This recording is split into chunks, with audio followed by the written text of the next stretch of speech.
First question, Nobel ఆర్థిక పురస్కార గ్రహీత మహమ్మద్ యూనస్కు ఏ దేశ కోర్టు జైలు శిక్ష విధించింది? ఆన్సర్ బంగ్లాదేశ్. బంగ్లాదేశ్ అనేటువంటిది భారతదేశానికి సరిహద్దున ఉన్నటువంటి దేశం అని మనందరికీ తెలుసు. అటువంటి బంగ్లాదేశ్లో గొప్ప ఆర్థికవేత్త మహమ్మద్ యూనస్. ఆ మహమ్మద్ యూనస్కు ఈ బంగ్లాదేశ్లోని కోర్టు 6 నెలల జైలు శిక్ష విధించిందనమాట. ఏంటి దీనికి సంబంధించిన విషయాలు అనేది మనం తెలుసుకోవాలి. చూడండి, బంగ్లాదేశ్లో 6 నెలల జైలు శిక్ష విధించబడినటువంటి నోబెల్ పురస్కార గ్రహీత అన్నమాట ఇతను.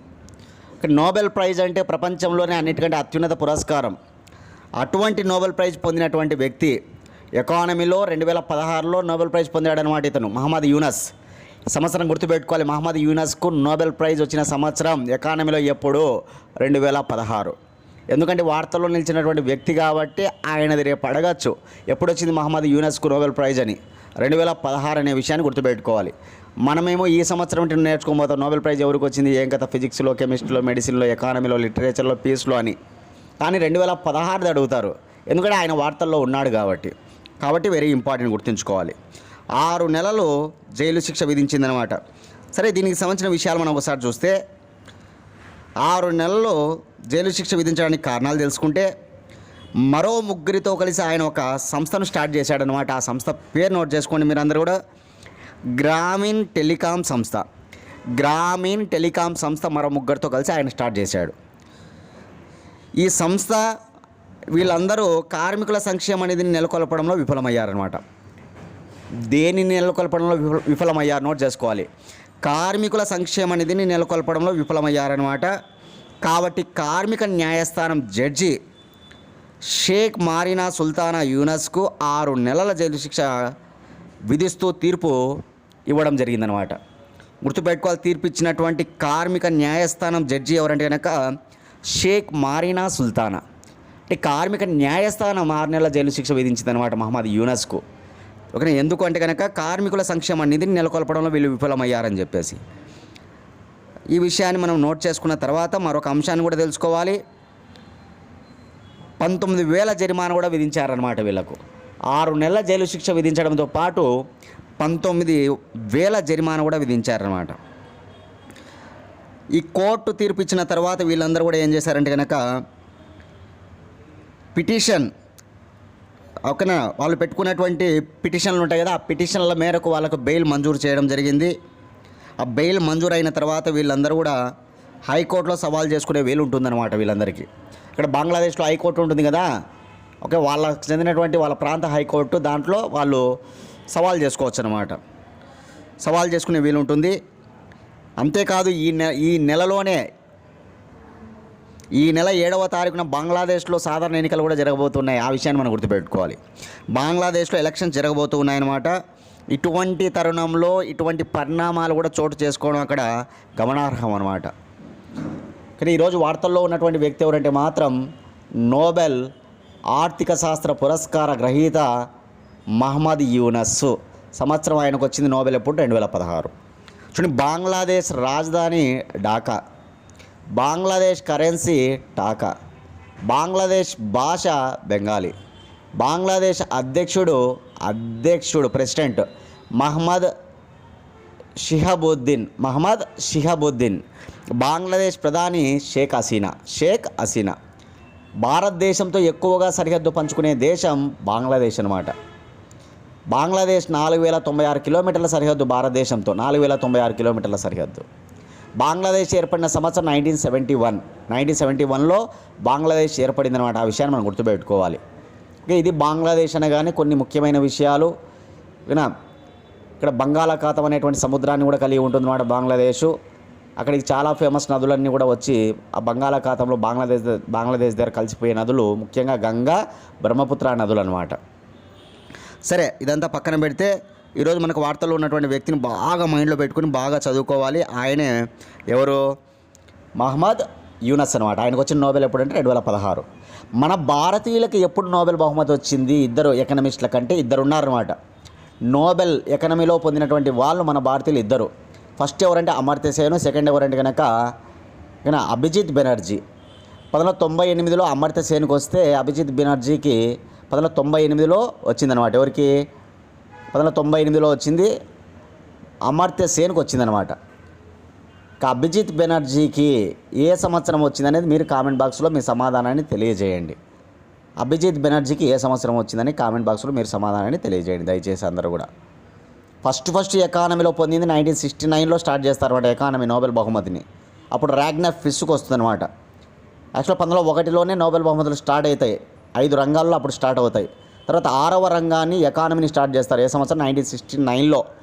అప్పుడు రాగ్నర్ ఫిష్కు వస్తుందన్నమాట. ఆ విషయాన్ని మన మైండ్లో పెట్టుకోవాలి. ఎకానమీకి సంబంధించి, నోబెల్ ఎకానమీకి సంబంధించి అనమాట. ఓకేనా.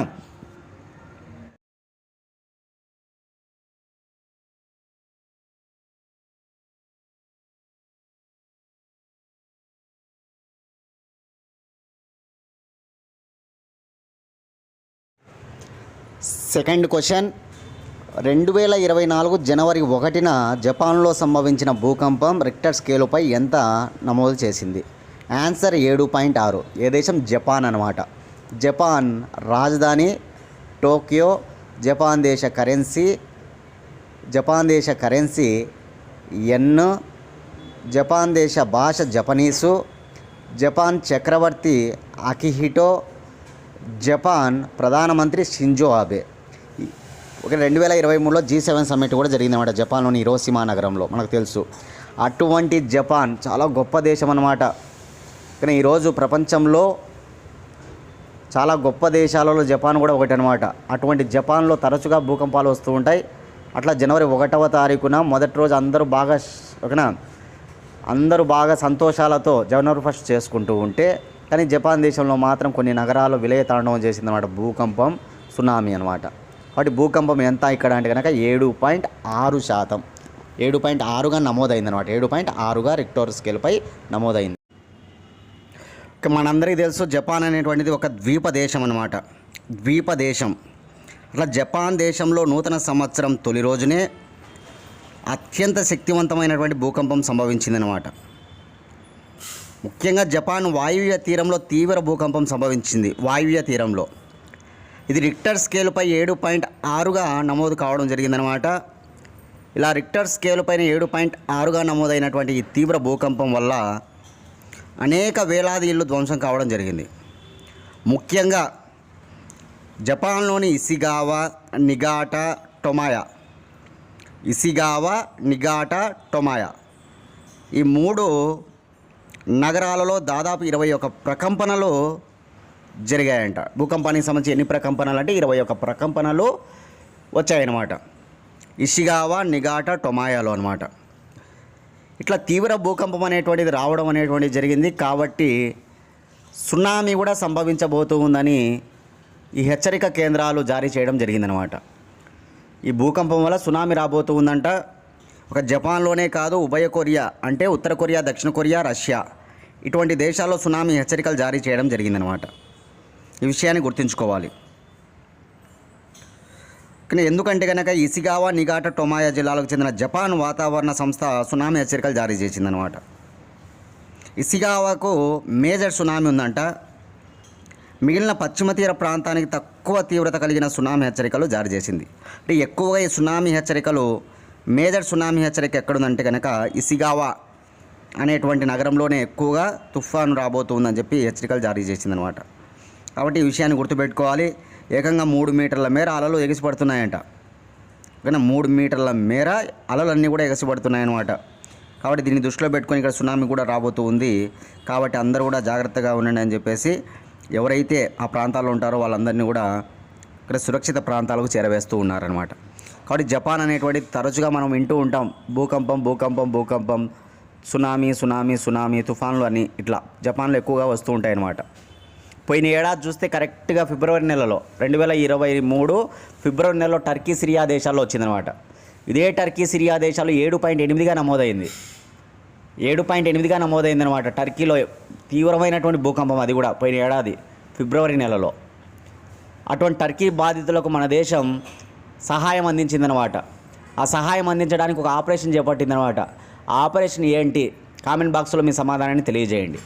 పోయిన ఏడాది టర్కీ మరియు సిరియా దేశాల్లో సంభవించినటువంటి భూకంపం 7.8గా రిక్టర్ స్కేల్పై నమోదైందనే విషయం మనందరికీ తెలుసు.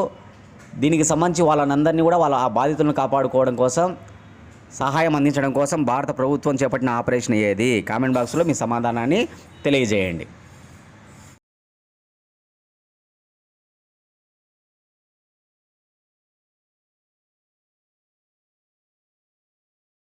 క్వశ్చన్: 2023 డిసెంబర్లో వసూలైన జిఎస్టీ ఎంత?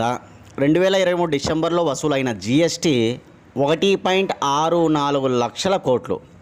1.64 లక్షల కోట్లు. 2023 డిసెంబర్ నెలకు సంబంధించి వసూలైన జిఎస్టీ 1.64 లక్షల కోట్లు అనమాట. గత సంవత్సరం డిసెంబర్తో పోలిస్తే ఇది 10% అధికమంట. గత సంవత్సరం డిసెంబర్ నెలతో పోలిస్తే కనుక ఆ విలువ 10% అధికమంట.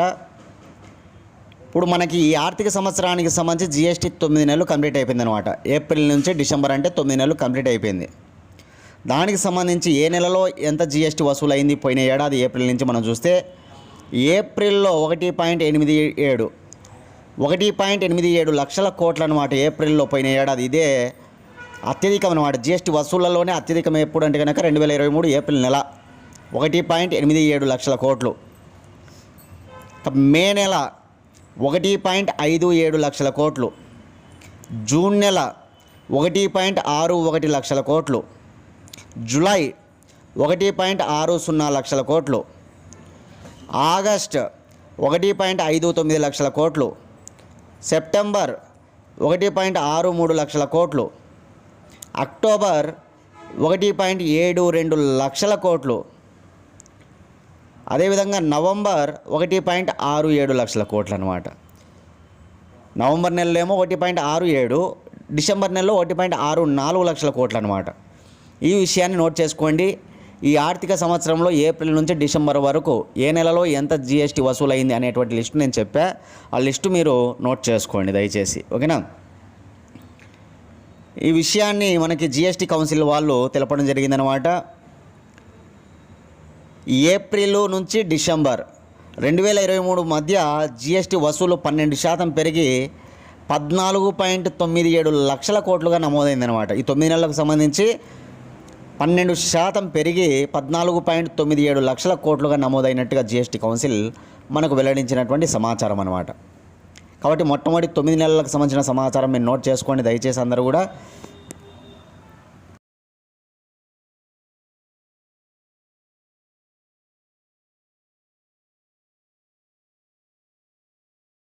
ఈ 50,000 సూర్య నమస్కారాలతో ఏ రాష్ట్రం గిన్నీస్ బుక్ రికార్డ్ ఎక్కింది?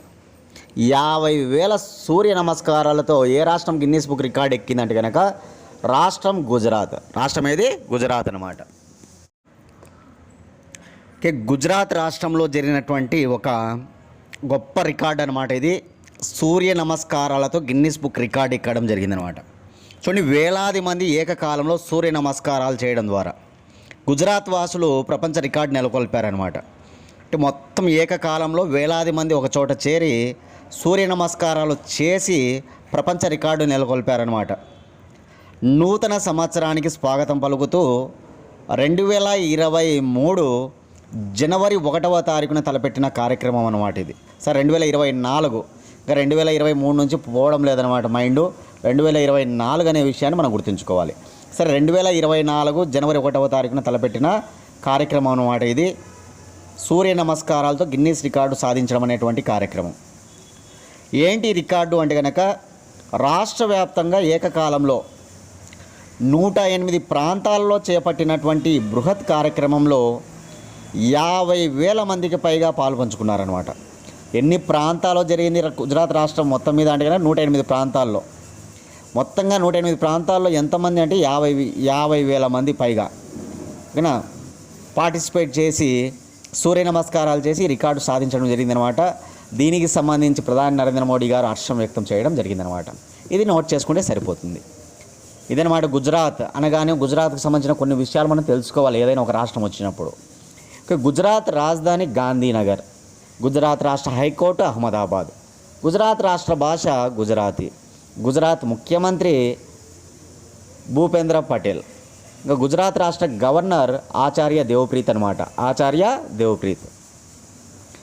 భారతదేశంలో తీరరేఖ ఎక్కువగా ఉన్న రాష్ట్రం గుజరాతే. గుజరాత్ తీరాన్ని కచ్చు తీరము అంటారు. కచ్చు తీరము లేదా కతియవాడ్ తీరం అంటారు. కతియవాడ్. గుజరాత్లో ఉన్నటువంటి ప్రధాన ఓడరేవు కాండ్లా ఓడరేవు. కాండ్లా ఓడరేవు ఎక్కడ ఉంటుందంటే గుజరాత్లో ఉంటుంది. అది టైడల్ ఓడరేవు అనమాట. ఆటుపోట్ల ఆధారంగా నిర్మించబడిన ఓడరేవు టైడల్ ఓడరేవు, గుజరాత్ ఓడరేవు, అదే కాండ్లా ఓడరేవు అనమాట. ఇక గుజరాత్లో చాలా ఫేమస్గా ఏషియాటిక్ లయన్స్కు అత్యంత ప్రసిద్ధి ఏదంటే Gir forest. Gir national park ఎక్కడ ఉంటుంది అని అడుగుతూ ఉంటారు. గుజరాత్లో ఉంటుంది. ఆ గిర్ ఫారెస్ట్ దేనికి ప్రసిద్ధి అంటే కనుక ఆసియా సింహాలకు బాగా ప్రసిద్ధి అనమాట. ఇక గుజరాత్లో గొప్ప గొప్ప నృత్యాలు ఉంటాయన్నమాట, డ్యాన్సెస్. ఆ డ్యాన్సెస్ ఏదంటే కనుక గార్బా, గార్బీ, టిప్పానీ, ధమాల్. ఈ డ్యాన్సులన్నీ కూడా గుజరాత్లో అత్యంత ప్రసిద్ధి అనమాట. గార్బా, గార్బీ, టిప్పానీ, ధమాల్.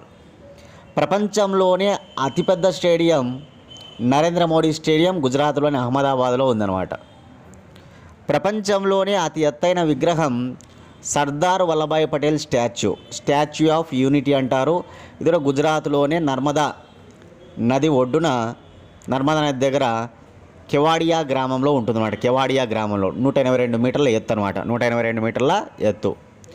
గుజరాత్లో ఉన్నటువంటి airport, international airport Vallabhbhai Patel international airport ఎక్కడ ఉంది? అహ్మదాబాద్లో ఉంటుంది. వల్లభాయ్ పటేల్ ఇంటర్నేషనల్ ఎయిర్పోర్ట్ అనమాట, గుర్తుపెట్టుకోవాలి. ఇట్లా గుజరాత్కు సంబంధించి అతి ముఖ్యంగా మనకి చూస్తే స్వాతంత్ర ఉద్యమానికి చెందిన గొప్ప నాయకులు ఎవరంటే మహాత్మా గాంధీ ప్రారంభించిన ఆశ్రమం సబర్మతి ఆశ్రమం అక్కడే ఉంటుంది. సబర్మతి ఆశ్రమం. గాంధీ శిష్యుడు వల్లభాయ్ పటేల్ ఇద్దరు కూడా గుజరాత్కు చెందిన వాళ్ళే. ఇప్పుడు ప్రధానమంత్రి నరేంద్ర మోడీ శిష్యుడు అమిత్ షా ఇద్దరు గుజరాత్కు చెందిన వాళ్ళే అనమాట.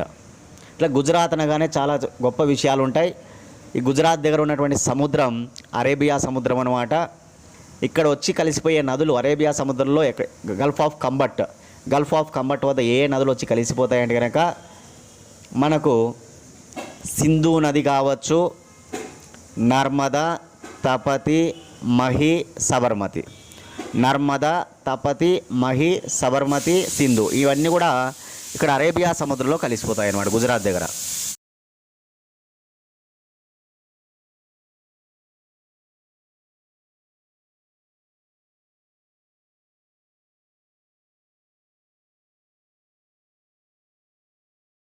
ఫిఫ్త్ క్వశ్చన్, అయోధ్య రాముని అక్షింతల పంపిణీ ఎప్పుడు ప్రారంభించారు? ఆన్సర్ 2024 జనవరి 1 నుంచి.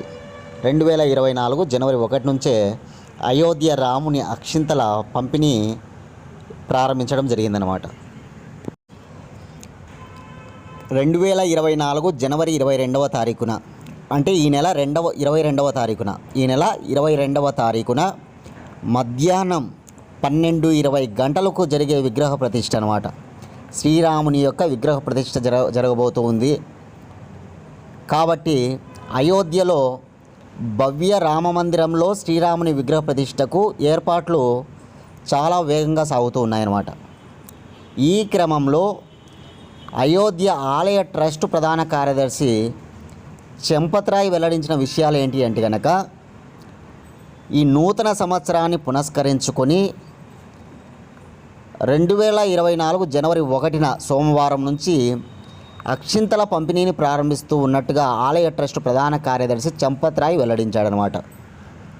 ఈ అక్షింతల పంపిణీ కార్యక్రమం జనవరి 1వ తేదీ నుంచి జనవరి 15వ తేదీ వరకు కొనసాగుతుందంట. జనవరి 15వ తేదీ వరకు కొనసాగుతుంది అని చెప్పడం జరుగుతుందన్నమాట. అంటే 15వ తేదీ మకర సంక్రాంతి అన్నమాట. జనవరి 1 నూతన సంవత్సరం తొలి రోజు, అంటే నూతన సంవత్సరంలో తొలి రోజు అనమాట. దాన్ని పునస్కరించుకొని 1వ తేదీన ప్రారంభించి మకర సంక్రాంతి 15వ తేదీ వరకు ఈ కార్యక్రమము కొనసాగుతుందని చంపత్రాయ్ వెల్లడిస్తూ ఉన్నారన్నమాట.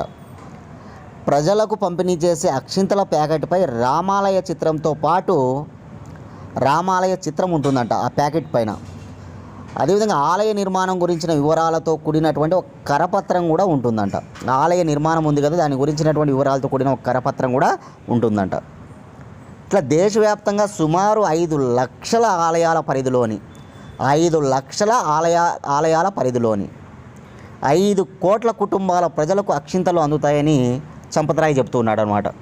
5 లక్షల ఆలయాల పరిధిలోని 5 కోట్ల కుటుంబాల ప్రజలకి అక్షింతలు అందుతాయని చెప్పడం జరుగుతుందన్నమాట. వెరీ ఇంపార్టెంట్, నోట్ చేసుకోవాలి. ఓకేనా. ఈ అక్షింతల కార్యక్రమం ఎప్పటి నుంచి ఎప్పటి వరకు అనేది నోట్ చేసుకోవాలి. జనవరి 1 నుంచి జనవరి 15, నూతన సంవత్సరం నుంచి ప్రారంభం మొదలు మకర సంక్రాంతి వరకు అనమాట. నా నుంచి మీకు ఒక 2 క్వశ్చన్స్ అనమాట ఈ అయోధ్యకు సంబంధించి. ఈ అయోధ్యలో ఇటీవల విమానాశ్రయం ఏర్పాటైంది అనమాట, ఎయిర్పోర్ట్. దానికి ఏమని పేరు పెట్టారు? అదేవిధంగా ఇక్కడ ఉన్నటువంటి రైల్వే స్టేషన్ను ఆధునీకరించారనమాట. ఆధునీకరించి రైల్వే స్టేషన్ పేరు కూడా పెట్టడం జరిగిందనమాట. కాబట్టి ఎయిర్పోర్ట్ పేరేంటి? అయోధ్యలో ఉన్న ఎయిర్పోర్ట్ పేరు, అయోధ్యలో ఉన్నటువంటి రైల్వే స్టేషన్ పేరేంటి అనేది మీరు కామెంట్ బాక్స్లో మీ సమాధానాన్ని తెలియజేయండి దయచేసి.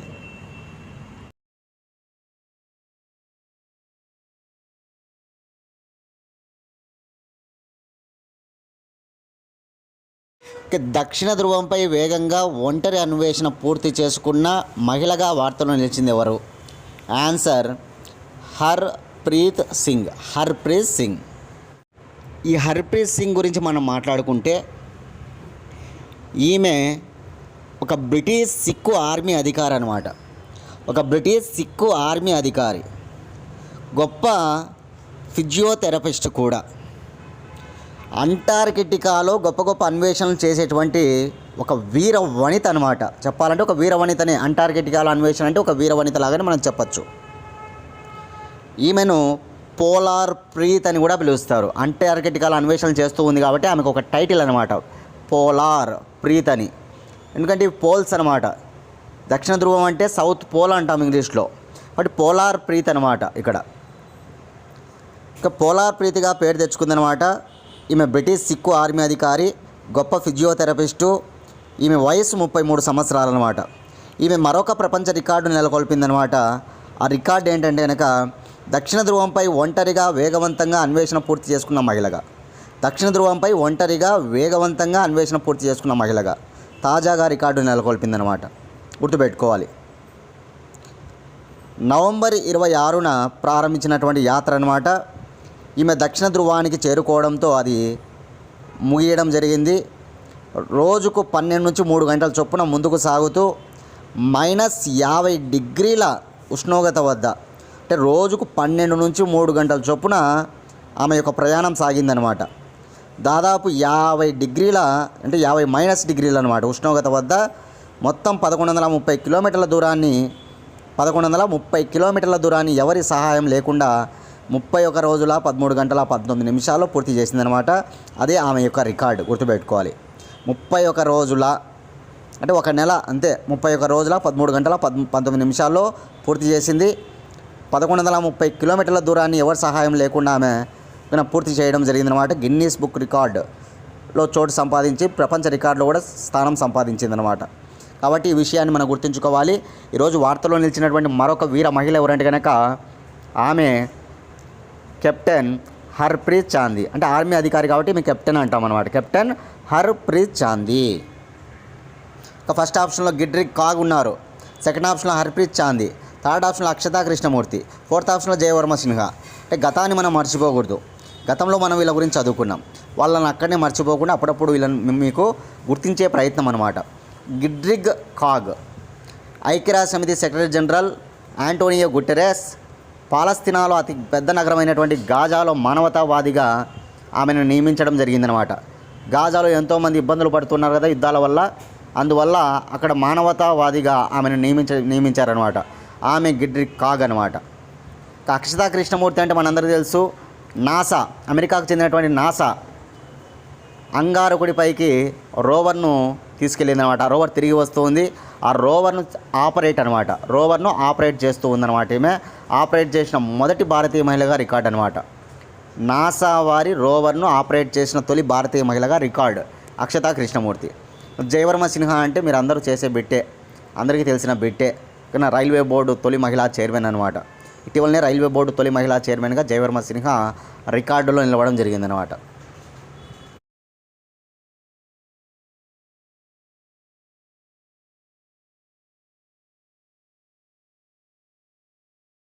కోటక్ మహేంద్ర బ్యాంక్ సీఈఓగా ఎవరు నియమితులయ్యారు? కోటక్ మహేంద్ర బ్యాంక్ సీఈఓగా అశోక్ వస్వాని గారు నియమితులు కావడం జరిగిందనమాట. కోటక్ మహేంద్ర బ్యాంకు ఏర్పడిన సంవత్సరం 1985. కోటక్ మహేంద్ర బ్యాంకు ప్రధాన కార్యాలయం ముంబై, మహారాష్ట్ర. కోటక్ మహేంద్ర బ్యాంకు నూతన సీఈఓ, ఎండి మరియు సీఈఓగా నియమితులైన వారు అశోక్ వస్వాని. 2024 జనవరి 1న సోమవారం రోజున ఆయన నూతన నియామకం జరిగిందనమాట. ఆయన ఎప్పుడు జాయిన్ అయ్యాడంటే మాత్రం జనవరి 1, 2024. ఈ విషయాన్ని ఎవరు తెలిపారంటే కనుక ఈ కోటక్ మహేంద్ర బ్యాంక్ వాళ్ళు తెలపడం జరిగిందనమాట. రిజర్వ్ బ్యాంక్ ఆఫ్ ఇండియా కూడా ఈయన యొక్క నియామకాన్ని ఆమోదించడం జరిగిందనమాట. చూడండి, కోటక్ మహేంద్ర బ్యాంకు ఎండి మరియు సీఈఓగా ఉన్నటువంటి సభ్యుడు సెప్టెంబర్ 1వ తారీఖున ఆయన వెళ్ళిపోవడం. సెప్టెంబర్ 1 ఎవరంటే కనుక ఉదయ్ కోటక్. 2023 సెప్టెంబర్ 1వ తారీఖున సీఈఓ పదవి నుంచి దిగిపోయినటువంటి వ్యక్తి ఎవరంటే కనుక ఉదయ్ కోటక్ అనమాట. తర్వాత ఉదయ్ కోటక్ స్థానంలో ఎవరు వచ్చారంటే దీపక్ గుప్తా వచ్చాడనమాట. యాక్చువల్ 1985 ఏర్పడినప్పటి నుంచి డైరెక్టర్గా ఎవరున్నారంటే కనుక ఉదయ్ కోటక్ ఉండేవాడనమాట.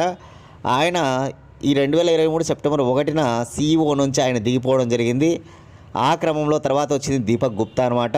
ఇప్పుడు దీపక్ గుప్తా స్థానంలో అశోక్ వస్వాని అనే విషయాన్ని గుర్తుపెట్టుకోవాలి. దీపక్ గుప్తా స్థానంలో అశోక్ వస్వాని అనమాట. ఇక్కడ మన ఇమేజ్లో చూడొచ్చు అశోక్ వస్వాని గారిని. ఆయన ఇప్పుడు కోటక్ మహేంద్ర బ్యాంకు నూతన సీఈఓగా నియమించబడ్డాడు. 2024 జనవరి 1వ తారీఖున సోమవారం రోజున ఆయన నియామకం అనేటువంటి జరిగిందనమాట. ఓకేనా.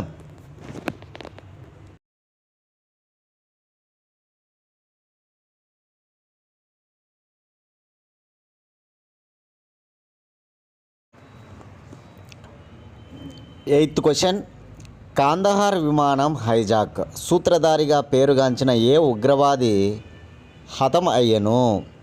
ఆన్సర్ మసూర్ అజాద్ అనమాట. ఇక్కడ మన ఇమేజ్లో చూడొచ్చు ఎవరినంటే కనుక మసూర్ అజాద్ను.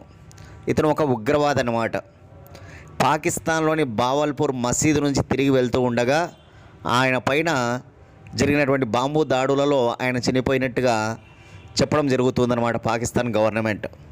పాకిస్తాన్ ఆర్మీ ఎవరైతే ఉంటారో వాళ్ళు దాడులు చేశారని ఇక్కడ తెలుస్తూ ఉంది. ఆ దాడుల్లో భాగంగా మసూర్ అజాద్ హతం కావడం జరిగిందనమాట. ఇతను మోస్ట్ వాంటెడ్ లిస్ట్లో ఉన్నాడనమాట. మన దేశానికి సంబంధించి మన దేశంలో మోస్ట్ వాంటెడ్ లిస్ట్లో ఇప్పుడు దావూద్ ఇబ్రహీం మనందరికీ తెలుసు. దావూద్ ఇబ్రహీం అనేటువంటి వ్యక్తి కూడా మోస్ట్ వాంటెడ్ లిస్ట్లో మన భారతదేశానికి సంబంధించి ఉన్నాడు. ఇట్లా మోస్ట్ వాంటెడ్ లిస్ట్లో మరొక వ్యక్తి ఇతనే అనమాట, మసూర్ అజాద్. ఎందుకంటే 2001లో పార్లమెంటు పైన బాంబు దాడులు జరిగాయి కదా మన దేశంలో.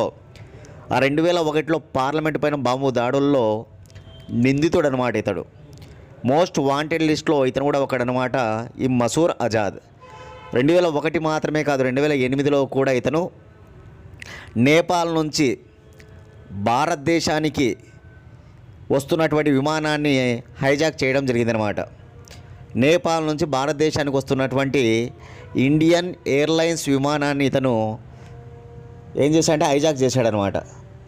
చేసి కాందహార్కు, ఆఫ్ఘనిస్తాన్లో ఉన్నటువంటి కాందహార్కు తీసుకువెళ్ళడం జరిగిందనమాట. ఇట్లా దానిలో కూడా ఆయన నిందితుడు అనమాట. కాబట్టి ఇట్లా పార్లమెంటు పైన బాంబు దాడులు కావచ్చు 2001లో, 2008లో కాందహార్ హైజాక్ విమానం సూత్రధార అయినటువంటి ఇతన్ని ఇప్పుడు చంపేయడం జరిగిందనమాట పాకిస్తాన్లో బావల్పూర్ మసీదు నుంచి ఆయన తిరిగి వెళ్తూ ఉండగా పాకిస్తాన్ ఆర్మీ అటాక్ చేసి ఆయన్ను హతం చేసినట్లుగా చెబుతూ ఉన్నారనమాట.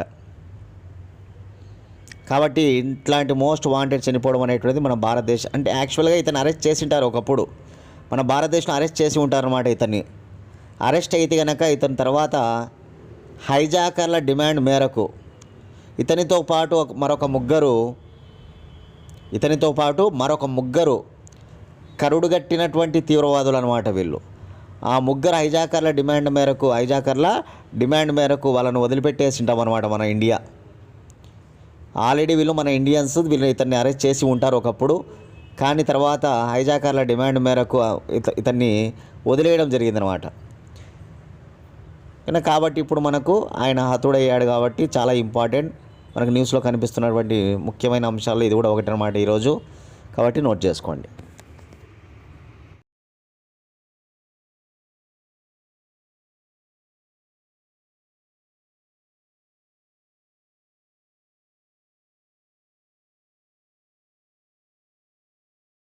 క్వశ్చన్: దేశంలోనే అతిపెద్ద సహకార బ్యాంకుగా నిలిచిన కోఆపరేటివ్ బ్యాంక్ ఏది? దేశంలోనే అతిపెద్ద సహకార బ్యాంకుగా నిలిచిన కోఆపరేటివ్ బ్యాంకు కేడీసీసీబీ. కేడీసీసీబీ అనగా Krishna District Cooperative Central Bank Limited అనమాట.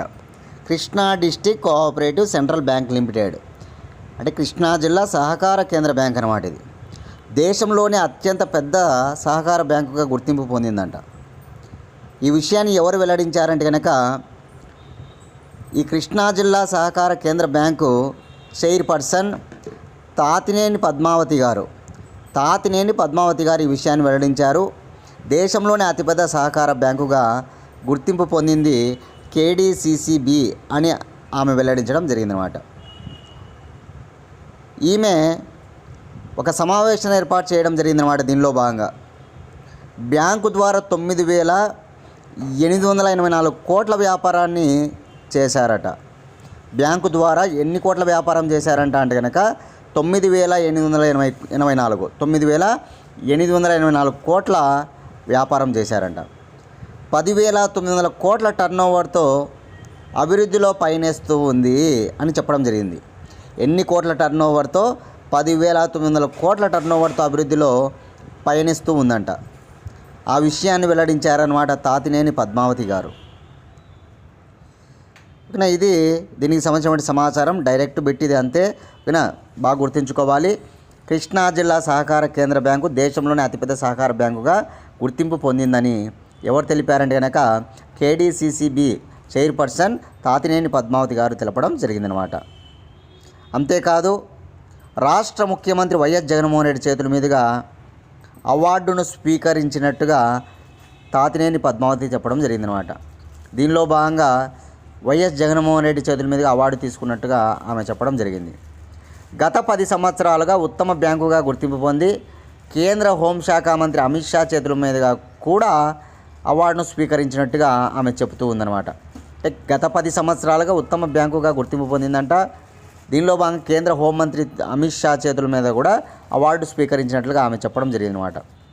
ప్రస్తుతం డ్వాక్రా సంఘాలకు 25 లక్షల వరకు రుణ పరిమితిని మించి వారి ఆర్థికాభివృద్ధికి తోడ్పడుతూ ఉన్నట్టుగా చెప్పడం జరిగింది.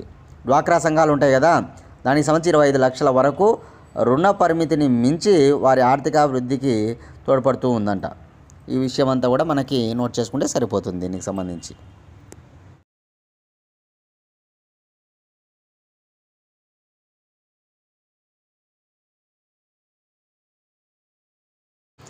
ఇప్పుడే అందిన సమాచారం ఏమిటంటే కనుక అతి త్వరలో రైల్వేకి సంబంధించినటువంటి నోటిఫికేషన్ ఒకటి రాబోతుందన్నమాట. ఆర్పిఎఫ్ 2,250 పోస్టులకు సంబంధించి ఎస్ఐ మరియు కానిస్టేబుల్ నోటిఫికేషన్ రాబోతుందన్నమాట. అతి త్వరలోనే నోటిఫికేషన్ రాబోతూ ఉన్నట్టుగా సమాచారం అన్నమాట. అందరూ కూడా రైల్వేకి సంబంధించి ఆ సిలబస్ ఏముంటుంది అనేది తెలుసుకోవాలి. మీరు తెలుసుకొని ఇప్పటి నుంచే ప్రయత్నం చేయండి ఖచ్చితంగా. ముఖ్యంగా ఎస్ఐ కానిస్టేబుల్కి ఎవరైతే ప్రిపేర్ అయ్యారో వాళ్ళకు బాగా ఉపయోగపడుతుంది అనమాట. కాబట్టి రైల్వేలో ముఖ్యంగా మనకి స్టాండర్డ్ జీకే అనేటువంటి పార్ట్ ఒకటి ఉంటుంది. అదే చాలా కీలకమైనటువంటిది అనమాట. ఇతర సబ్జెక్టుల కంటే అంటే హిస్టరీ, పాలిటీ, జాగ్రఫీ ఇటువంటి సబ్జెక్టుల కంటే స్టాండర్డ్ జీకే అనేటువంటి పార్ట్ బ్రహ్మాండంగా చదువుకోవాల్సిన అవసరం ఉంటుందన్నమాట. మిగతా సబ్జెక్టులు చదువుకోవాలి, దాంతోపాటు స్టాండర్డ్ జీకే చదువుకోవాలి, రీజనింగ్, అర్థమెటిక్ చదువుకోవాలన్నమాట. మీరు ఒక ప్రీవియస్ మోడల్ పేపర్లో తీసుకొని చూడాలన్నమాట రైల్వేకి సంబంధించి ఎలా ఉన్నాయని.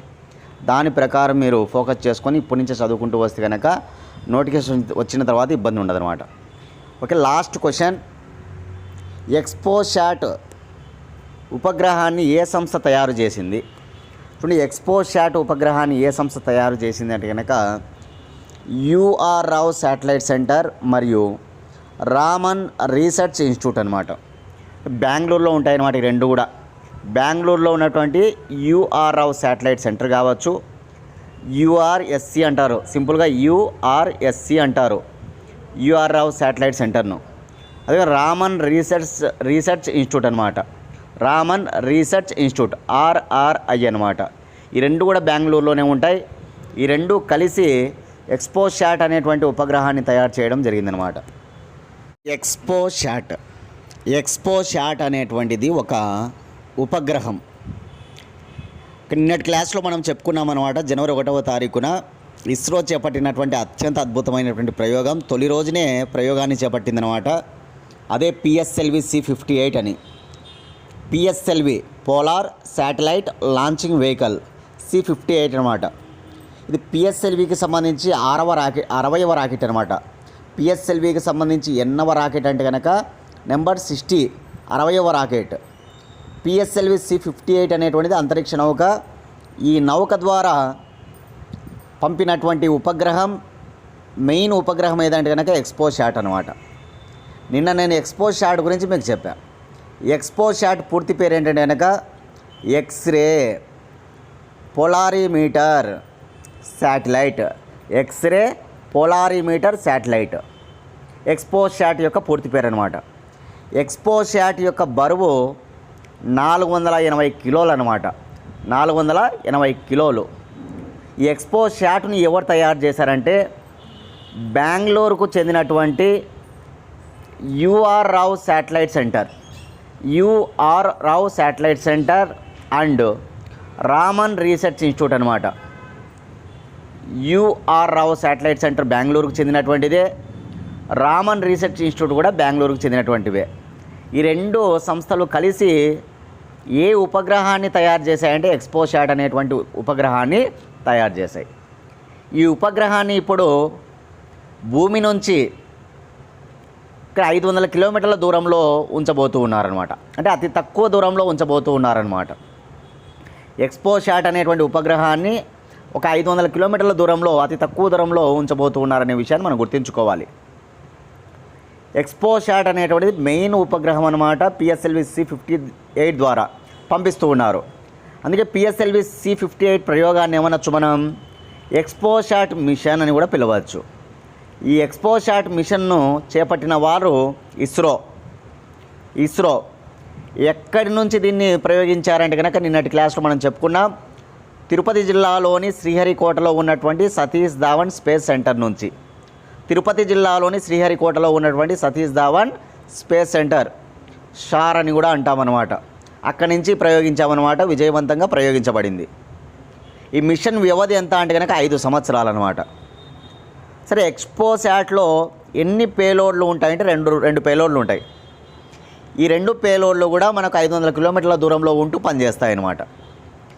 ఎక్స్పోశాట్ అనేటువంటి శాటిలైట్ ఉంది కదా, ఆ ఉపగ్రహానికి సంబంధించి ఎన్ని పేలోడ్లు ఉంటాయి అంటే కనుక 2 పేలోడ్లు ఉంటాయి.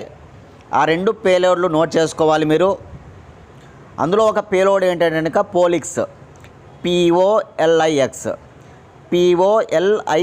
పోలిక్స్. మరొక పేలోడ్ ఏదంటే కనుక XSPECT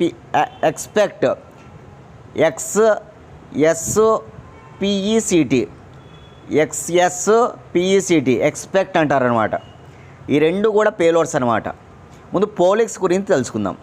పోలిక్స్ POLIX పూర్తి పేరు ఏదంటే కనుక polarimeter instrument in X ray. Polarimeter instrument in X ray. POL అంటే పొలారిమెట్రీ, I అంటే ఇన్స్ట్రుమెంట్, X అంటే కనుక ఎక్స్రే అనమాట. ఈ పొలారిమెట్రీ ఇన్స్ట్రుమెంట్ ఎక్స్రేని, ఆ పేలోడ్ను ఎవరు తయారు చేశారంటే రామన్ రీసెర్చ్ ఇన్స్టిట్యూట్ వాళ్ళు తయారు చేశారన్నమాట. రామన్ రీసెర్చ్ ఇన్స్టిట్యూట్ వాళ్ళు తయారు చేశారు. మరొక పేలోడ్ ఏంటి ఎక్స్పెక్ట్ అనమాట. ఎక్స్పెక్ట్ అనేటువంటి పేలోడ్ను ఎవరు తయారు చేశారంటే కనుక బెంగళూరుకు చెందినటువంటి యుఆర్ రావ్ శాటిలైట్ సెంటర్ వాళ్ళు తయారు చేశారనమాట. సరే, ఎక్స్పెక్ట్ పూర్తి పేరు కూడా నోట్ చేసుకోండి. పోలిక్స్ పూర్తి పేరు నోట్ చేసుకున్నారు మీరు. నెక్స్ట్ ఎక్స్పెక్ట్ యొక్క పూర్తి పేరు నోట్ చేసుకోండి. ఎక్స్రే స్పెక్ట్రోస్కోపీ అండ్ టైం అనమాట.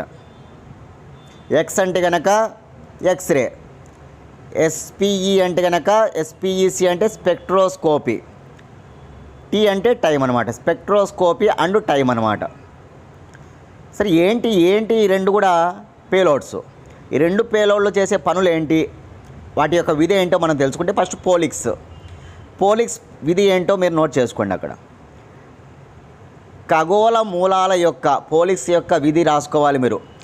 ఖగోళ మూలాల యొక్క ఫోటాన్ల మధ్యస్థ ఎక్స్రే శక్తి పరిధిలోని ధ్రువ పారామితులను కొలుస్తుందన్నమాట ఈ పోలిక్స్.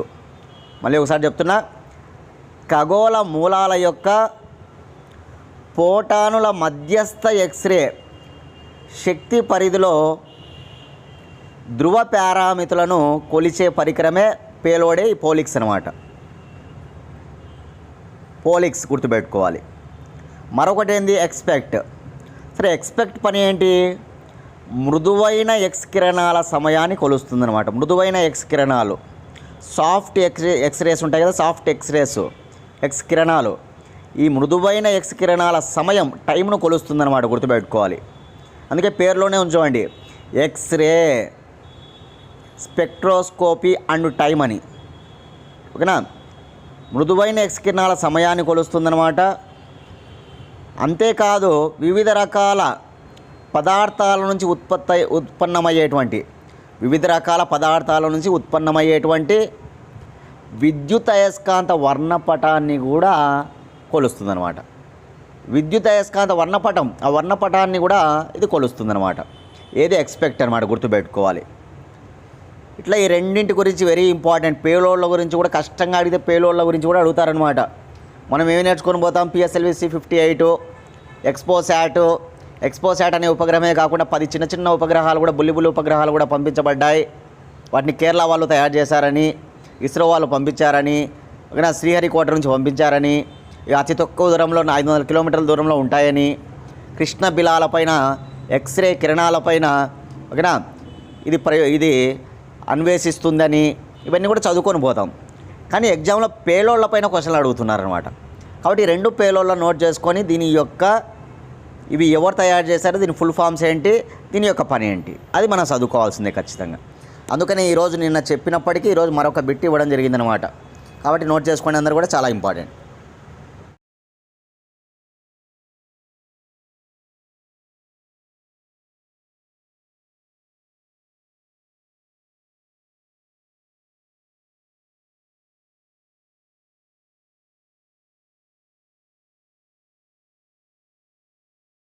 ఇవి ఇవాల్టి కరెంట్ అఫైర్స్. మీకు చెప్పేది ఏంటంటే కనుక రోజు కూడా మేము కరెంట్ అఫైర్స్ ఎగ్జామ్స్ పెడుతూ ఉన్నామన్నమాట. డే టు ఏ రోజు ఆ రోజు మీరు క్లాస్కి సంబంధించిన PDF కూడా పంపిస్తాం. ఆ PDF చదివి మీరు రోజు కూడా ఎగ్జామ్స్ రాసుకుంటూ రావచ్చు అనమాట. ఇట్లా డే టు ఎగ్జామ్స్ రాసుకోవచ్చు మీరు.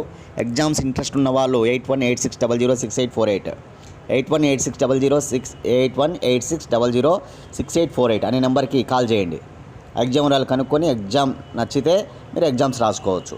ఒక కరెంట్ అఫైర్సే కాదు, మిగతా జనరల్ స్టడీస్ కూడా, హిస్టరీ, పాలిటీ, జాగ్రఫీ, ఓకేనా, ఇట్లా గ్రూప్ 2కు గ్రూప్ 1కి సంబంధించి, కానిస్టేబుల్, రేపు రైల్వే ఎగ్జామ్స్ రాబోతున్నాయని చెప్పా కదా ఇప్పుడే, దానికి సంబంధించి ఎగ్జామ్స్ రాసుకోవాలనుకున్నా మీరు మాకు కాల్ చేయొచ్చు. స్టాండర్డ్ జీకే పైన కూడా మన దగ్గర మంచి మెటీరియల్ ఉందన్నమాట. కాబట్టి ఆ మెటీరియల్ అనేది చాలా ఇంపార్టెంట్. కాబట్టి రోజు ఎగ్జామ్స్ రాసుకోవచ్చు మెటీరియల్తో పాటు, ఓకేనా, మీరు ఎగ్జామ్స్ కూడా రాసుకోవచ్చు అనమాట. కానీ అదేవిధంగా కరెంట్ అఫైర్స్ ఎవరైనా కావాలనుకుంటే కనుక 1 ఇయర్ కరెంట్ అఫైర్స్ అవైలబుల్లో ఉన్నాయి. 2023 కరెంట్ అఫైర్స్ ఖచ్చితంగా కాంపిటేటివ్ ఎగ్జామ్స్ చదువుకోవాల్సిందే ఇప్పుడు రానున్నటువంటి కాంపిటేటివ్ ఎగ్జామ్స్ అన్నిటికి కూడా. కాబట్టి కావాలనుకున్న వాళ్ళు 8186006848కి 100 రూపీస్ ఫోన్పే చేయాలి. అదే నెంబర్కి స్క్రీన్ షాట్ పెట్టండి, 24 గంటల లోపల PDF ఫైల్ పంపిస్తాం. ఓకే ఫ్రెండ్స్, రేపటి క్లాస్లో మళ్ళీ కలుసుకుందాం. థ్యాంక్స్.